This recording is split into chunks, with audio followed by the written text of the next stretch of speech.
Hey everybody, it's Chase with AV Pop Culture again, and today we're here to take a look at 10 over the top, wild, crazy, extreme, graphic, sexy, twisted, absolutely bonkers horror movies from the 1970s that you need to see. So pop that tape in, I got you, let's go do this.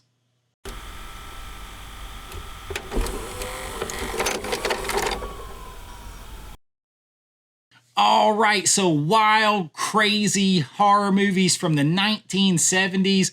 I know that we think about the 80s with horror movies, slasher horror, all that stuff.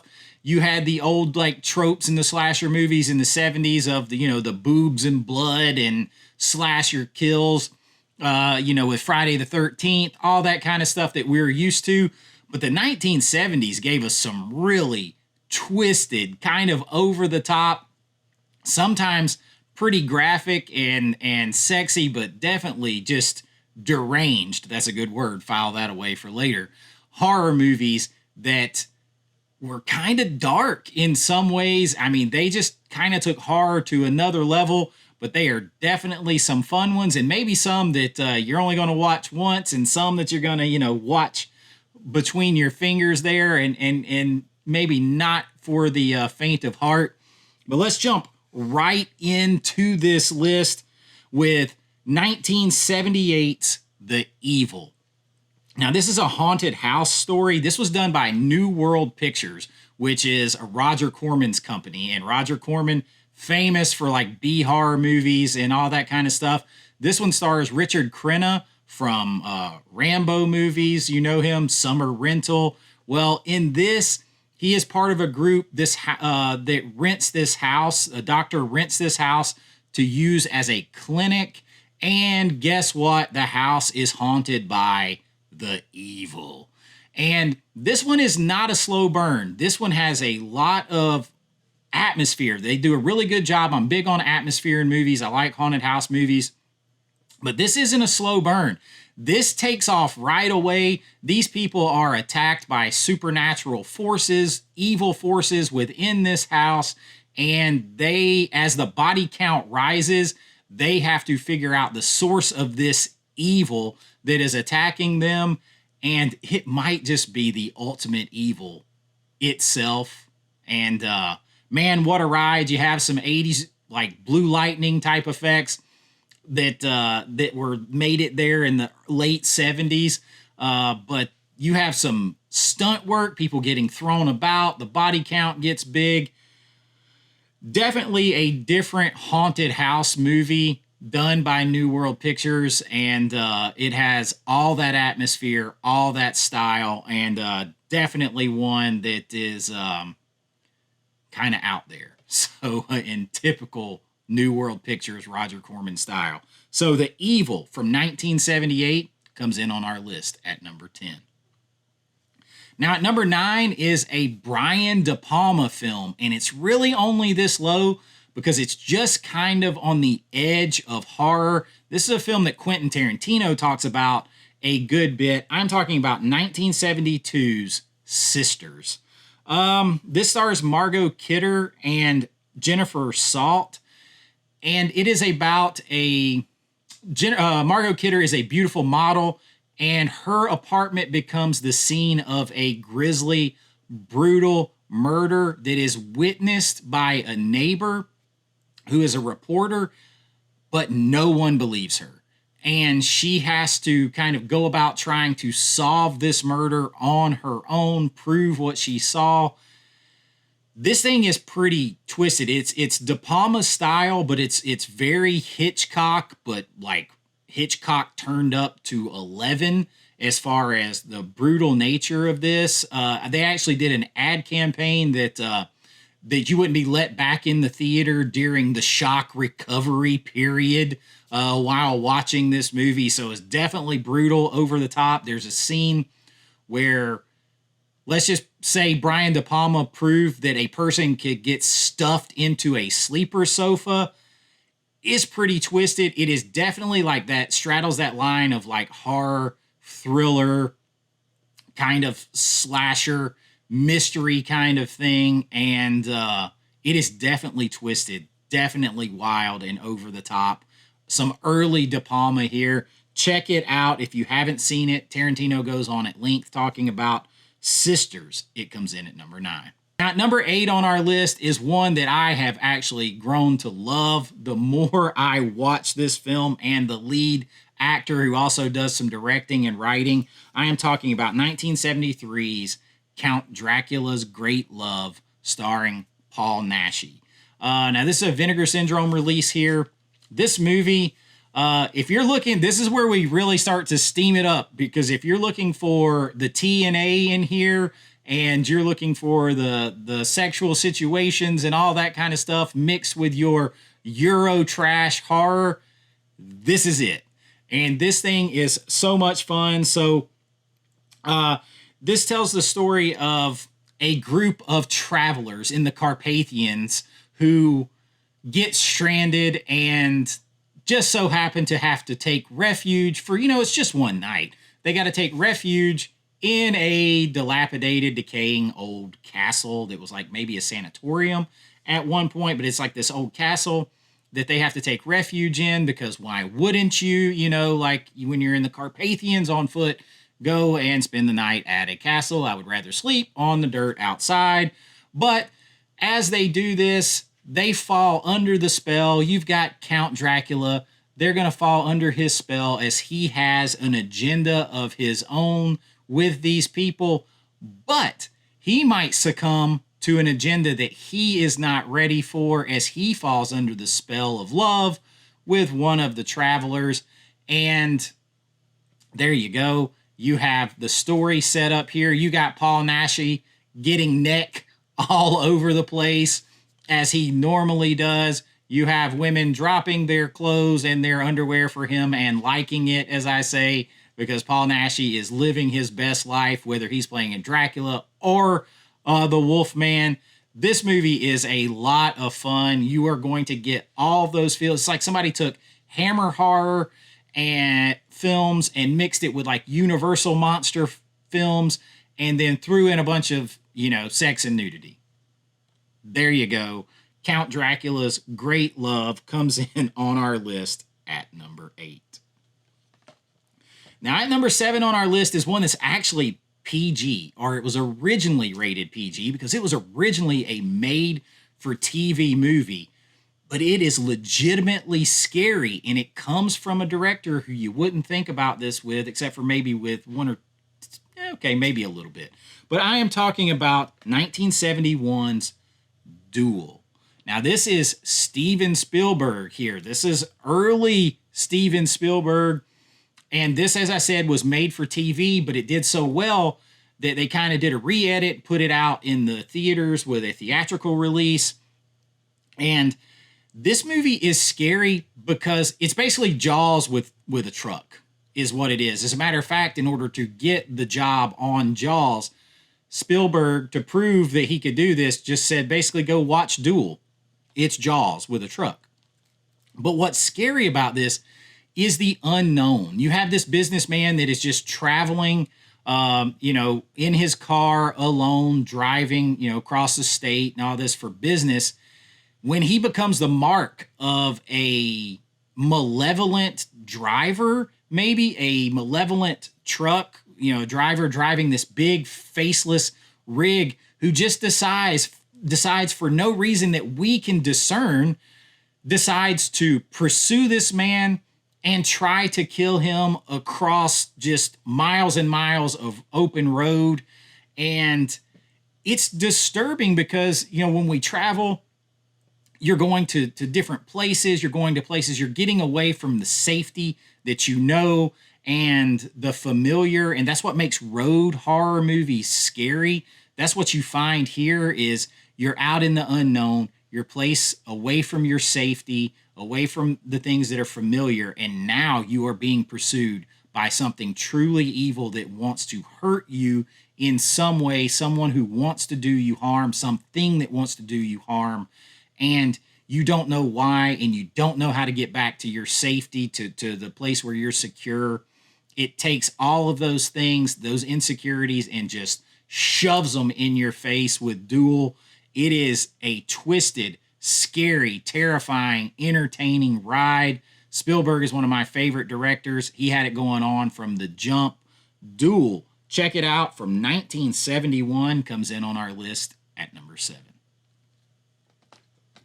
At number 6 on our list is one of those like nature attacks man movies, and this was actually the most successful independent film of all time until it got knocked off a couple years later by Halloween. I'm talking about 1976's Grizzly.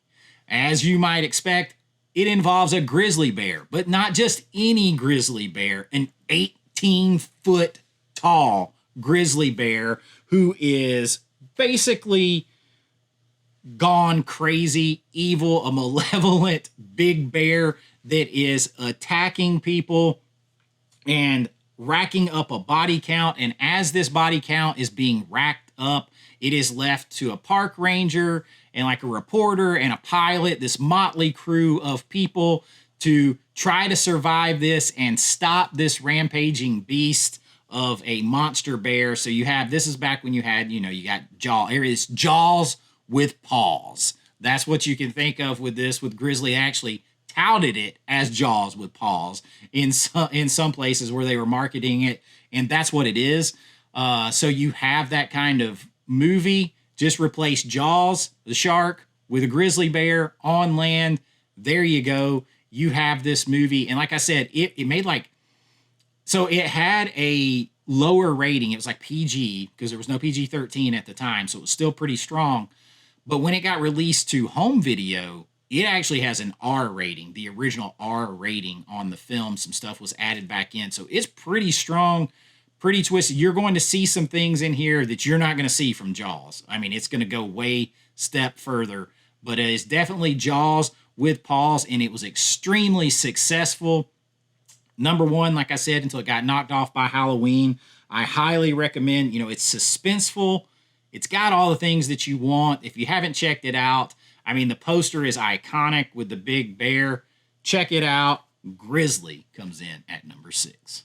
Coming in at number 5 on the list is one that I try to tell people about all the time. I think this is a genuinely frightening film, like scary, almost kind of too realistic. Could that really happen in some ways? And when I tell you, you're going to be like, could that really happen? Really? Is that what you're saying, dude? Yes, that's what I'm saying. It just gives me so much atmosphere. It's oppressive and scary, twisted, not really sexy, but there is that. It definitely has some of that in here. I'm talking about 1977's The Sentinel.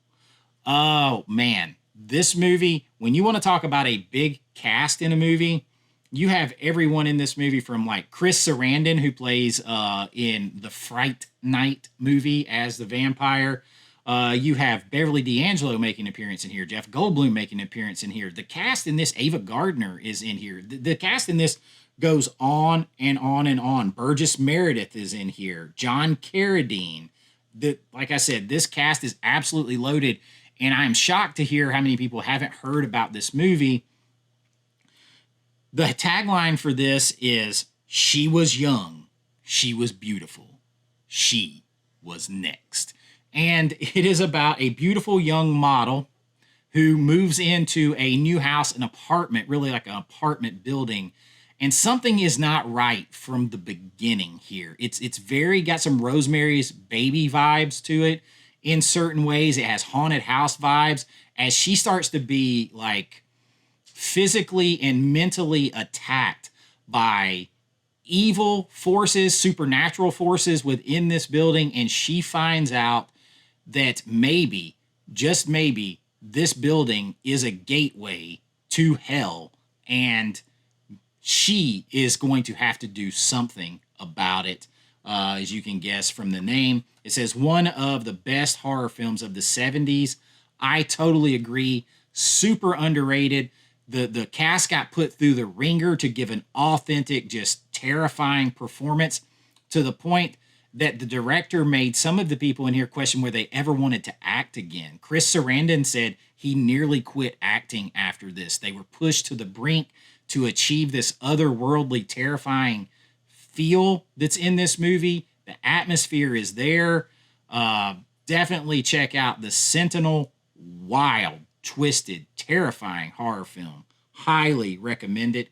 It comes in at number 5.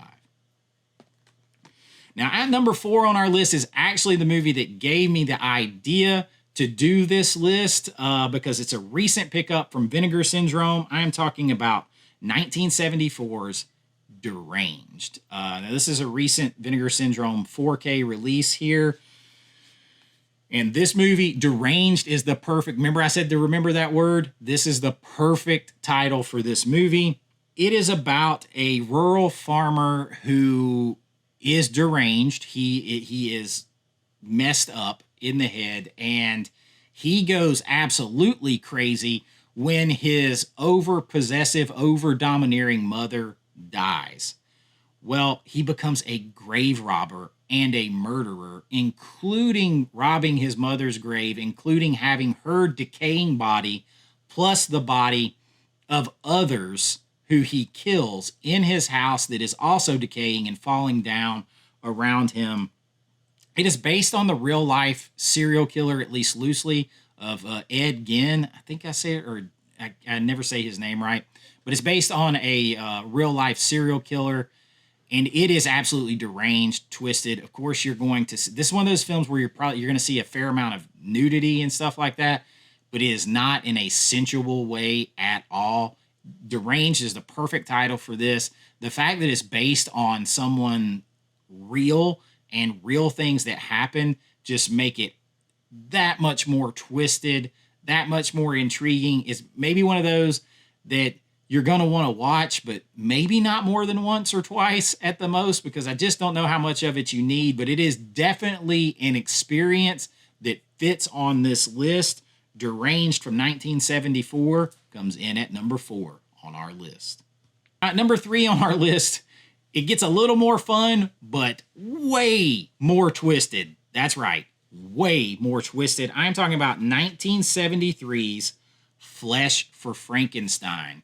This is a Paul Morrissey film that stars Udo Kier, who is famous for playing all kinds of roles. He's been in tons of movies. He plays, these type of roles often. This movie, it's sometimes it's called Andy Warhol's Flesh for Frankenstein because he was supposed to be a producer on it in some way. The movie was also shot in 3D. Very trippy for a movie that the storyline is Baron Frankenstein, played by Udo Kier, has decided he's going to create 2 zombies, 2 monsters, 2 Frankenstein's monsters, 1 male and 1 female, and he intends to have them mate in order to create a master race. So we're going to go back to, those kind of connotations here too, as Baron Frankenstein trying to create a master race. It, as you imagine, does not work out the way he thinks. This movie is absolutely filled with just gratuitous nudity throughout this film as he's trying to do this, as he's trying to get them to mate. It's Paul Morrissey. It's going to have tons of TNA, not always necessarily in the sexiest way in this one, but it is absolutely filled. It has a little bit of exploitation vibes to it for sure, but also weird classic sci-fi vibes to it. And I think they went after that with a 3D version. That doesn't quite hit the mark. This movie is unique. It's very unique. It definitely fits on a list like this. A lot of people haven't seen it. It is 70s in all of its glory, twisted and crazy, dark and messed up, somewhat sexy, somewhat not. It's just one that you have to see and check out. An artistic, twisted version of Frankenstein. Flesh for Frankenstein comes in on our list at number 3. Now, at number 2 on our list is one that is so twisted and messed up that I actually got rid of it. I got it out of my collection. I had this movie and got rid of it because I knew I was never going to watch it again. The only reason it's not at number 1 is because number 1 has fun, redeeming qualities, and we're going to get there in a minute. But number 2 is 1974's The Demoniacs, the Demoniacs. I never can say it right. It is totally messed up. It is actually a French word translation, so it's like the Demoniacs, the Demoniacs. But it is about a gang of pirates who basically brutally assault, and I'm going to let you figure out how they assault these two beautiful young women who are the sole survivors of a shipwreck on an island. And this movie is absolutely filled with sex. There's a recent 4K release of this, which I had. This was a infamous movie back in the 70s in the drive-in. If you could get the X-rated version, which is pretty much what the 4K version is, it's the unrated version. It is absolutely filled with sex, nudity. I mean, there are sex scenes that just go on and on and on in this film. But it is absolutely twisted. And when I say twisted, this is almost like the director's ode to Ed Wood. Like, just so bad, just throw everything in it and it's going to have charm, except for it's so over the top that, I mean, all of this assault takes place on a beach. And it's cheered on by one of the female pirates. She's cheering it on as this is all happening.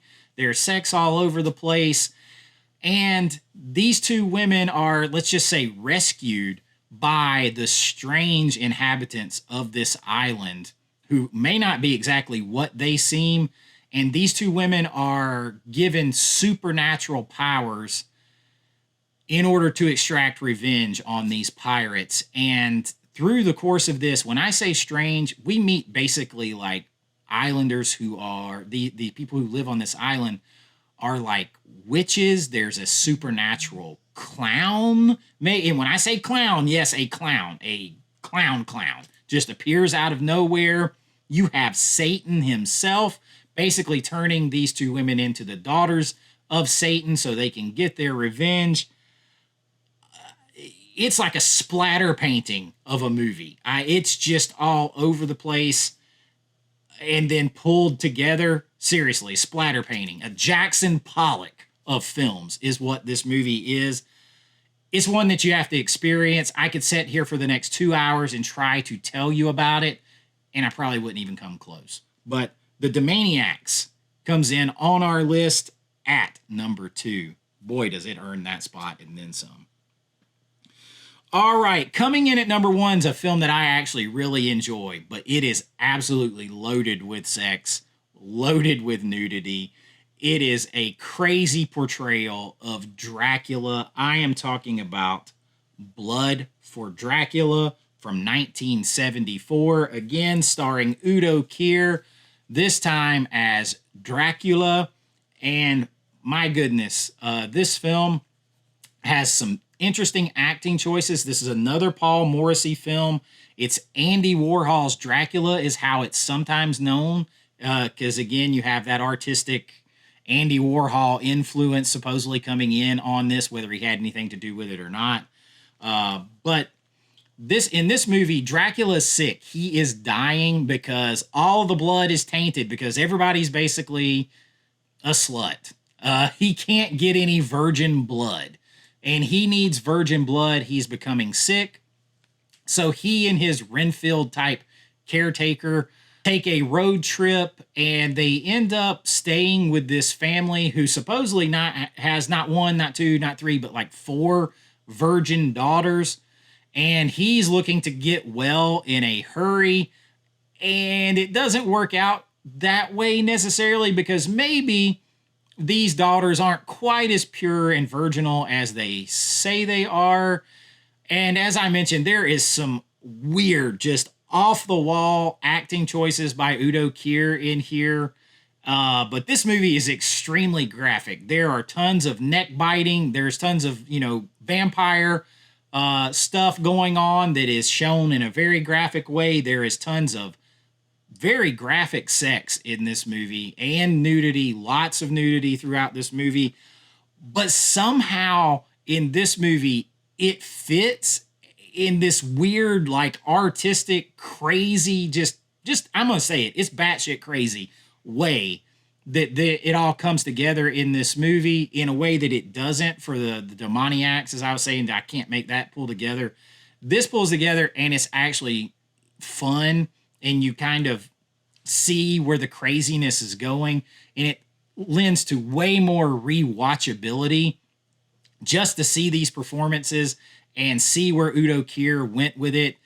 I enjoy this movie. It is crazy. It is one not a lot of people have seen, but it sort of encompasses everything that this list is about: being over the top, wild, crazy, surreal, artistic, twisted, a little disturbing, graphic, gratuitous, sexy. All of that stuff is rolled up into this movie. That's why it takes the number one spot on this list of our wild and crazy 70s horror movies. If you have not seen Blood for Dracula, check it out. I highly recommend that movie, and just be ready because it is a trip. Like all of these movies on this list from the wild and crazy 70s that often get overlooked, but there are some powerhouse films, and I'll have a lot more recommendations list from the 70s if you guys enjoy this. All kinds of stuff. Lots of great cinema from the 70s for sure.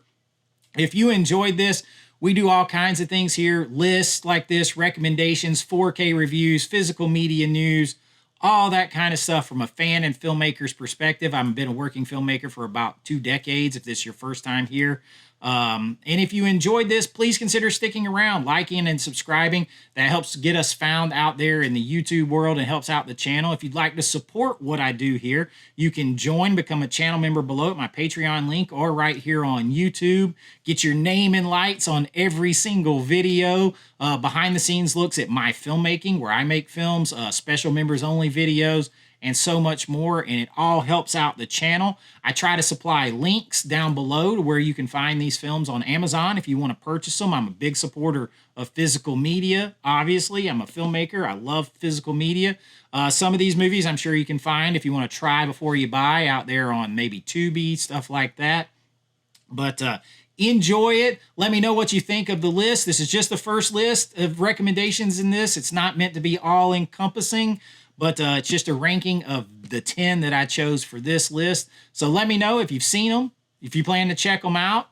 Give me some other ideas on some that would fit on this list. And until next time, be kind, rewind like always. This is Chase with AV Pop Culture, and I'll see you real soon. Bye-bye. I know.